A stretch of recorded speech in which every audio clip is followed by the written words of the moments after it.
Şu anda Gaziantep'te çok ciddi bir hem dolar kurundan dolayı hem de pandeminin verdiği şartlardan dolayı çok ciddi bir problem var. Sektörde şu anda 1000'e yakın konfeksiyon atölyemiz var. Yani bunun şu anda %25, %30'u çalışıyor. %70'i çalışmıyor. Yani doların dalgalı olması, pandemi şartlarının ağır olması, şu anda çok büyük bir istihdam açığımız var. Yani kimse çalışmıyor. Tekstil kent şu anda kan ağlıyor diyebiliriz. İşte valilikle yürütmüş olduğumuz birkaç projemiz var. Bunlara dayalı bazı işlemler yapıyoruz. Yani elemanlarımıza nasıl faydalı olabiliriz? Dernek üyelerimize nasıl faydalı olabiliriz? Yani Gaziantep'e nasıl iş getirebiliriz?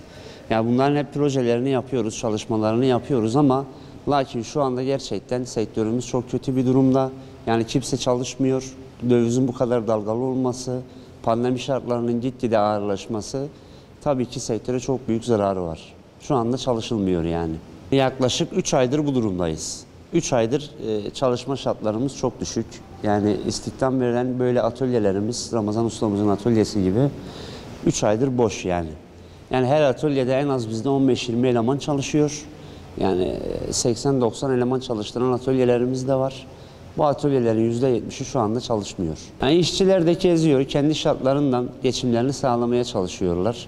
Yani bugün kimse, hiçbir ustamız yani işçinin giderini sağlayamıyor. Çünkü ustamız da 3 aydan beri dükkan kapalı, çalışmıyor.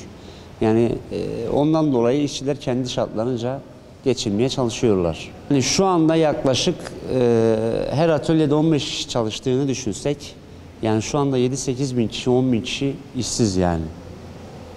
Yani zaten sektörün genelini %50'sini Suriyeliler oluşturmakta.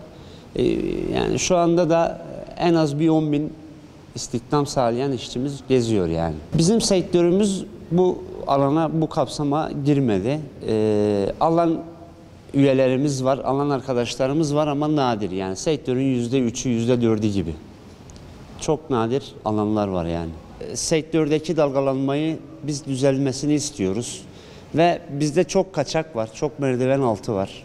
Yani mesela burada Ramazan ustamın 40 tane makinası var. Adam buraya bir sermaye bağlamış. Karşısına geliyor adam 3 makine alıyor, kendisine rakip oluyor. Rekabet yapılmıyor. Ondan dolayı bu sektör çok geniş olduğu için istihdam sağlanamıyor yani. Çok geniş olduğu için iş dönmüyor. Merdiven altı çok fazla. Çok fazla kaçak var. Yani biz yetkililerden talebimiz şu, yani tekstil kenti biraz kayıt altına almaya çalışalım. Ekonomi olarak doların dalgalanması. Yani biz doların sabit kalmasından yanayız. Yani bugün işverenlerimizin hiçbiri iplik alamıyor. Neden alamıyor? Bugün kalkıyorsun dolar 8 lira, sabahleyin oluyor 8,5 lira. Ondan sonra oluyor 7,5 lira. Dalgalı olması kimsenin fiyat çıkarmasına şey olmuyor yani, fiyat çıkaramıyorlar. Fiyat çıkaramadığı için adam çalışmıyor, iplik almıyor yani. Çünkü sabit bir kur yok. Yani kurun sabitlenmesi, yani burada kaçağın önlenmesi, bizim yetkililerden isteğimiz bunlar. Şu şartlara bakarsak tahminim Ramazan bayramına kadar durgunluğumuz devam edecek gibi. Yani şu anki şartlar öyle gösteriyor. Yani bir buçuk iki ay daha bizim durgunluğumuz devam edecek gibi. Bu atölyede normalde 60 kişi istihdam sağlıyordu, 60 kişi eleman çalışıyordu. Şu anda gördüğünüz gibi durumumuz iç açıcı. 3 aydır böyleyiz. Yani daha bir 2 ayda böyle gideceği bekleniliyor. Durumlar, işçilerin durumları çok kötü. Atölye gördüğünüz gibi, yani ben anlatmaya gerek yok. Her şey kendini gösteriyor. Böyle bir atölye, yani esnafta, bu esnafta büyük atölyelerden bir tanesidir burası. Benim büyük bir atölye duruyorsa yani yüzlerce şu anda piyasada esnaflar arkadaşlarımız aynı durumda. Yani bizim dolar kurunun düşmesi tek temennimiz o. Tabii bu sene diğer senelere göre biraz daha farklı bir sene.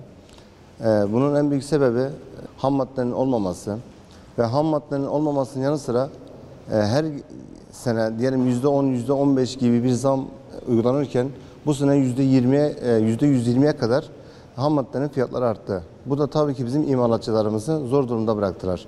Ham maddenin olmaması bizim firmalarımızın çalışma gücünü biraz kısıtlattı. Yani %100 çalışan firmalarımız şu anda %10'lara, %15'lere geldi. Tabii ki bu da sadece imalatçılar için değil, konfeksiyoncu ve bizim personellerimiz için büyük bir sıkıntı. Bu sıkıntının en büyük sebebi ham maddenin olmaması, ham maddenin çok kısıtlı şekilde gelip bugün Gaziantep'te 3000 tane imalatçı sektörümüz var, ustalarımız var. Bu eşit şekilde hiç kimse iplik gelmiyor. Gelmemesinin de sebebi işte doların çok yüksek olması, ham maddenin çok yüksek olması, maliyet uyduramamaları. Yani bizim müşterilerimizi biraz tedirgin hale getiriyor. Biz Türkiye'de şunu çözemedik. Dolar yükselirken ham maddenin yükselmesine hemfikirim. Peki dolar düşükken ham maddenin yükselmesi yani ben mantığıma sığmıyor. Yani dolar düşükken ham maddenin yükselmesi biraz aşikar. Yani düşündürülecek bir şey. Tamam, dolar yükseldiğinde ham madde yükselebilir. Ona söyleyecek lafımız yok. Ama dolar düşükken ham madde birdenbire %100 zam yedi. Peki burada yetkili kişiler, yani devletin bütün kurumlarına sesleniyorum. Yani bu konuya bir el atmaları, yani bu 3-5 kişinin bu rantta bir pay sağladığını ama bütün Türkiye'yi bir enkazın içine soktuğunun düşüncesindeyim.